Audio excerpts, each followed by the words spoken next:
Pengendara minibus ini disebut berkendara secara ugal-ugalan hingga terlibat keributan dengan seorang pengendara sedan. Bahkan pengemudi mobil mewah itu menarik kerah baju dan menampar pengendara lain.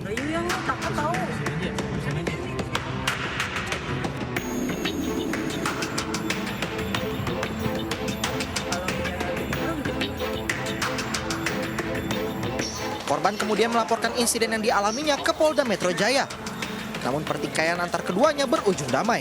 Dari kejadian yang sudah viral kemarin, saya ingin berterima kasih kepada Satditreskrimum Ditreskrim Polda Metro Jaya karena sudah membantu dalam menyelesaikan permasalahan ini secara damai dan seluruh masalahnya sudah kita selesaikan benar-benar secara damai dan sudah baik.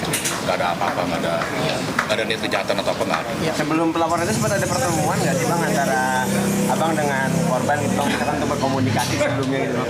Oh nggak ada, kita ketemu di sini. Karena kesepakatan damai ini, maka pihak pelapor pun sudah mencabut laporan. Tim Liputan iNews melaporkan.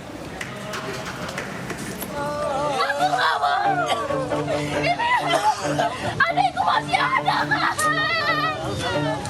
Kakak korban menangis histeris saat melihat sang adik meninggal dunia setelah menabrak mobil pick-up yang tengah terparkir di Jalan Pabrik Benang, Kisaran Asahan, Sumatera Utara.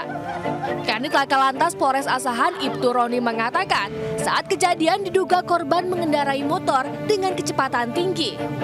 Korban yang tak melihat mobil terparkir di badan jalan langsung menabrak bagian belakang hingga motor tersangkut. Korban pun terpental dan terseret hingga tewas di lokasi kejadian. Polisi yang tiba di lokasi langsung menggelar olah TKP. Berjalan dari arah tikungan Pondok Bunut hendak mengarah ke simpang Sidomukti atau simpang Jalinsum Sidomukti. Nah, pada saat itu kami menduga pengendara sepeda motor Vario kurang hati-hati dan kurang konsentrasi, dan kami duga juga dengan kecepatan tinggi mengendarai sepeda motornya, sehingga tidak melihat bahwasanya di depannya ada parkir sebuah mobil barang pickup. Hingga kini kasus kecelakaan masih dalam penanganan unit Laka Lantas Polres Asahan. Dari Asahan, Sumatera Utara, Ulgi Amri, iNews melaporkan. Bagi pengguna jalan, berhati-hatilah saat melintas di jalan. Sama seperti kita, di sana juga ada hak pengguna jalan lain yang harus kita hargai. Patuhilah segala peraturan lalu lintas saat berkendara. Sudah banyak terjadi hanya karena mau cepat terus ngebut di jalan. Bukannya sampai tujuan dengan cepat, malah hilang nyawa.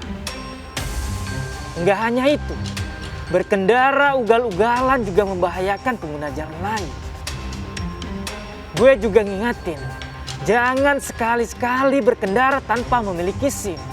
Karena SIM itu bukan sekedar pajangan di dompet, tapi sebagai legalitas bagi pengendara untuk mengemudikan kendaraan. Kalau lu belum memiliki SIM, berarti lu memang belum layak menggunakan kendaraan di jalan umum.